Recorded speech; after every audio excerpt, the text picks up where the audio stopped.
Hello everyone, good morning. So nandito na naman ako sa sea area guys ng maagang maaga. Hindi naman maagang maaga guys kasi 6:33 na. Hindi ko nga naabot yung sunrise. Pakita ko lang sa inyo guys na natutuyuan din pala ito.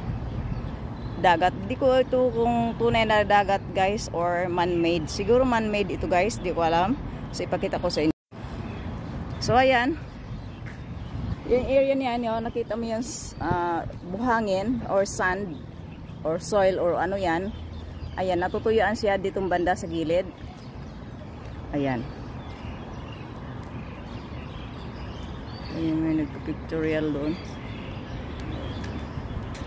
So ayan guys, hindi ko alam kung pwede ako mag-exercise ditong banda.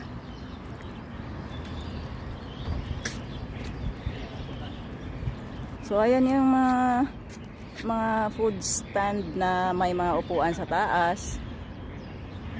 Hanggang doon guys, maraming cottage, maraming food stand, masarap ang pagkain, kaya lang masarap din ang presyo, mahal. So ayan, di ba napakagandang tingnan?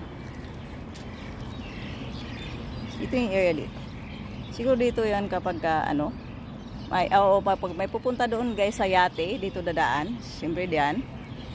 Nirerentahan na yata yung yate na yan. Hindi ko alam kung magkano ang renta.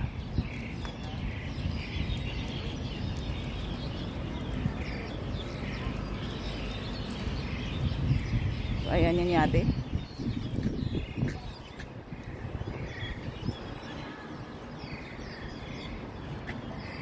So try ko mag-exercise guys, or mamaya pa ako uuwi guys, mag-vlog.